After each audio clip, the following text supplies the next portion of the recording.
बिस्मिल्लाहिर्रहमानिर्रहीम अस्सलाम वालेकुम। आइए सबसे पहले मौलाना फजल रहमान की छोटी सी वीडियो क्लिप देख लेते हैं, फिर आगे जाकर हम इस पर मुख्तसर सी बात करेंगे कि मौलाना फजल रहमान के हवाले से आजकल सोशल मीडिया पर जो प्रोपेगेंडा फैलाया जा रहा है कि मौलाना फजल रहमान ने तहरीक इंसाफ और जेई के दरमियान इख्तिलाफात पैदा करने की जो बात की गई है, मीडिया किस जाविये से पेश करे और मौलाना साहब ने कौन से जाविये से ये बात कही है। तो आइए मौलाना साहब की छोटी सी वीडियो क्लिप खुद ही सुन लेते हैं और खुद ही देख लेते हैं।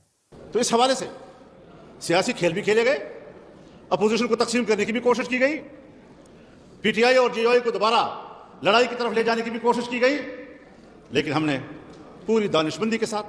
संजीदगी के साथ अपोजिशन को भी एतमाद में रखा, यकजा रखा और हमने एक एक कदम बाहम मुशावरत से आगे बढ़ाया। तो मेरे दोस्तों, आप लोगों ने मौलाना फजल रहमान को खुद ही सुन लिया है। आप लोगों ने सोशल मीडिया पर यह प्रोपेगेंडा भी देख लिया होगा कि मौलाना फजल रहमान के हवाले से स्पेशली बिलखुसूस हुकूमती इत्तेहाद के जो मोर्चे हैं वहाँ से मौलाना साहब पर ये गुलाबारियाँ हो रही हैं और ये फायरिंग मौलाना साहब के ऊपर हो रही है तनकीदी कि मौलाना साहब ने तहरीक इंसाफ और जेई के हवाले से जो बात की, तहरीक इंसाफ और जेई के दरमियान इख्तिलाफात पैदा करने की कोशिश की गई है, वो ये बात समझ रही है कि मौलाना साहब ने यह बात तहरीक इंसाफ और जेई के दरमियान माजी में जो कुछ हुआ था, माजी में उनके दरमियान जो इख्तिलाफात थे, माजी में इनके दरमियान जो तलख़ियाँ थी, शायद कि मौलाना साहब वही बात कर रहे हैं, बल्कि शायद नहीं, उनको ये यकीन है कि मौलाना साहब ने उन्हीं को याद किया है। यहाँ पे उनकी ये गलतफहमी उनको ये पैदा की गई है और ये कुछ भी उन्हीं लोगों का है कि जो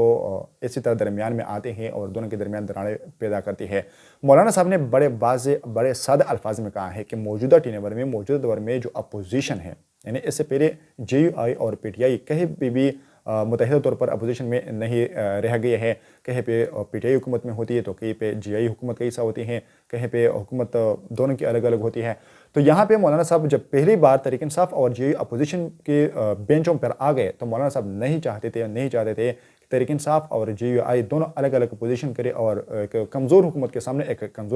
कमज़ोर अपोजिशन आकर निकल आए। लेकिन मौलाना साहब ने दोनों जमातों को, जेयूआई और पीटीआई के दरमियान माजी में जो इख्तिलाफात थे, उन तमाम इख्तिलाफात को पुश से पुश डालकर उस चैप्टर को वहीं पे ही क्लोज़ करके ये ख़त्म नहीं हुआ है कि मौलाना साहब, आप ये सोचें कि मौलाना साहब तहरीक इंसाफ वालों को आप बुज़ुर्ग समझते हैं और आप ठीक हो गए, वो ये हो गया, वो हो गया। मौलाना साहब की जो सोच तहरीक इंसाफ के हवाले से माजी में थी, जो कुछ आपने मौलाना साहब की ज़ुबानी तहरीक इंसाफ के हवाले से माजी में सुना था, वही कुछ आज भी है। लेकिन आज जो नरमियाँ आ गई है, आज ये नरमियाँ सिर्फ़ और सिर्फ एक अपोजिशन जमातों के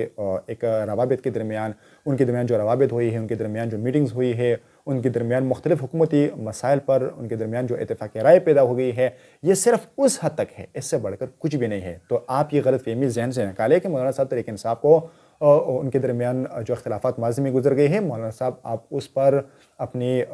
नाकामी का इजहार कर रहे हैं, आप नाकामी के हैं, या आप उसको ये कहते हैं कि मौलाना साहब वहाँ पे माज़ी में किया था, वहाँ पे यहूदी एजेंट थे, वो थे, फलाना थे, इसराइली एजेंट थे, ये थे, वो थे, और आप ये ठीक हो गए, आप लोग पुराने दोस्तों की तरह लग रहे हैं। ऐसा बिल्कुल भी नहीं है। ये सिर्फ एक अपोजिशन अलायंस की तरह है, ये सिर्फ एक अपोजिशन हद तक है, ये सिर्फ पार्लियामेंट के अंदर, पार्लियामेंट के बाहर सिर्फ इस टीनेवर में है। इससे बढ़कर मौलाना फजल रहमान की जमात जमीयत उलमा इस्लाम और तहरीक इंसाफ के दरमियान कुछ भी नहीं है। न इससे दोस्ती है, न इनके दरमियान इख्तिलाफात ख़त्म हो गए हैं, न इन दोनों के दरमियान जो नज़रियाती इख्तिलाफ है न वो ख़त्म हो चुका है। सब कुछ अपनी जगह पर है, लेकिन अभी जो ग्राउंड बना है, अभी इनके दरमियान रवाबित का जो कि एक माहौल बना है, ये माहौल सिर्फ़ और सिर्फ अपोजिशन के किरदार के लिए हैं। मौलाना साहब नहीं चाहते कि अपोजिशन तकसीम हो, वो नहीं चाहते कि एक कमज़ोर हुकूमत के सामने एक कमज़ोर अपोजिशन आ जाए, वो नहीं चाहते कि अपोजिशन के दरमियान दरार पैदा हो जाए। तो इसीलिए जब 26वें आईनी तरमीम के दरमियान मौलाना फजल रहमान और तहरीक इंसाफ के दरमियान जब दरार पैदा करने की कोशिश की गई, दरारें किस तरह पैदा की गई,